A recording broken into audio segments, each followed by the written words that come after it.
Hello everyone, my name is Ian. And my name is Gil. We're going to be talking about Piaget's theory of cognitive development. Jean Piaget introduced a number of ideas and concepts to describe and explain the changes in logical thinking that he observed in children and adolescents. Children are not passive receivers of environmental stimulation. Instead, they are naturally curious about their world and actively seek out information to help them understand and make sense of it. They continually experiment with the objects they encounter, manipulating things and observing the effects of their actions.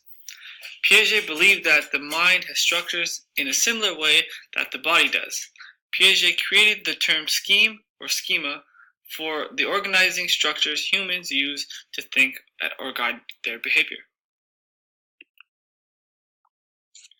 The sensory motor stage is the first of the four stages Piaget uses to define cognitive development.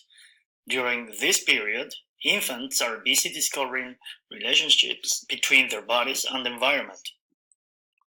Researchers have discovered that infants have relatively well-developed sensory ability. The child relies on seeing, touching, sucking, feeling, and uses their senses to learn things about themselves and the environment. Piaget calls the sensory stage because the early manifestations of intelligence appear from sensory perceptions and motor activities. Three major cognitive leaps during the sensory motor stage are the development of early schemes, the development of goal-oriented behavior, and development of object permanence. Object permanence is the awareness that an object continues to exist even when it is not in view. In young infants, when a toy is covered by a piece of paper, the infant immediately stops and appears to lose interest in the toy. This child has not yet mastered the concept.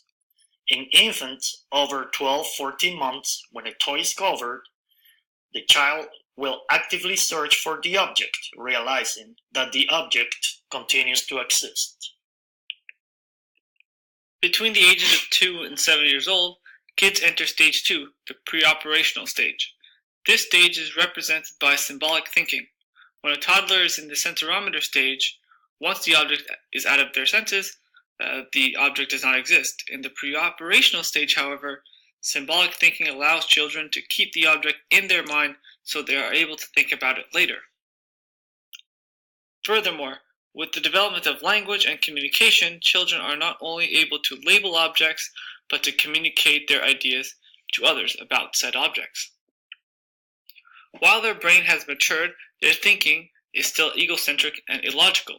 Children fail to comprehend or understand perspective of others. They cannot understand how their actions could hurt others, such as not sharing a toy with a peer, or by how they behave.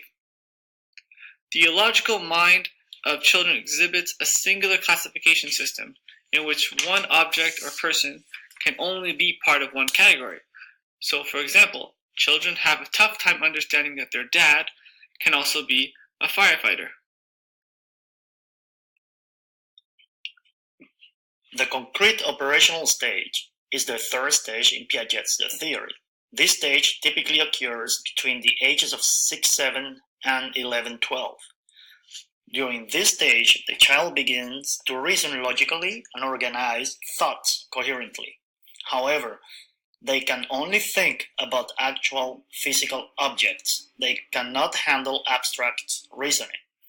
Children in this stage can now handle most complex thinking operations and can solve most problems that deal with concrete, tangible concepts. This stage is also characterized by a loss of egocentric thinking. For example, they can understand reversibility. Tom understands that addition and subtraction are reversible operations. They understand conservation. With two different glasses, Tom tells to his little brother, "Don't worry, I gave you just as much. My glass is tall but thin. Yours is short but wide." They also can understand seriation. For example, Mary decided to arrange figures by size and shape. She quickly lined up all 12 figures, keeping order and shape until the arrangement was complete.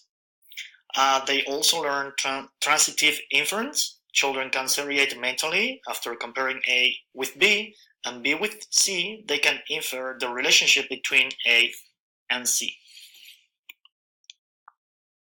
In the final stage of cognitive development, formal operational thought, the children are able to develop thinking about abstract things.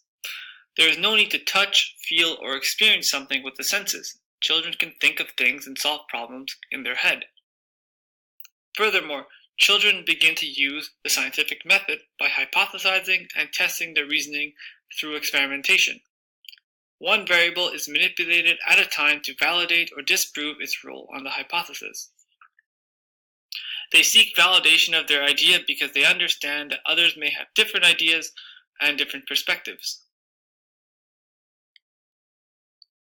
Because children can understand heavier concepts, they often take special interest in social, political, or religious causes. Because they do not have enough information on how the world works and the factors surrounding these issues, they can only come up with impractical or very idealistic solutions. Being able to understand and gather knowledge, the optimism of students decreases over time and they develop more of a realistic perspective. Criticism. Piaget believed that physical manipulation of external objects is essential for normal cognitive development. However, children born without the physical capability of outward action, for example paralyzed children, are still capable of normal cognitive development. Another criticism, the children Piaget studied grew up in Europe. Piaget largely ignored this homogeneity and attributed each child's intellectual growth to the individual's cognitive reaction to the environment. Studies have shown that Piaget's formal operational period and even the concrete operational period are dependent on formal European education. Jean Piaget developed this theory by directly observing children while they were working. While his non-use of statistics and non-diversity of his subjects are heavily criticized, his theory provides us with many tools that we can use depending on the student's age group. Teachers should be aware of the perspectives and abilities of their students.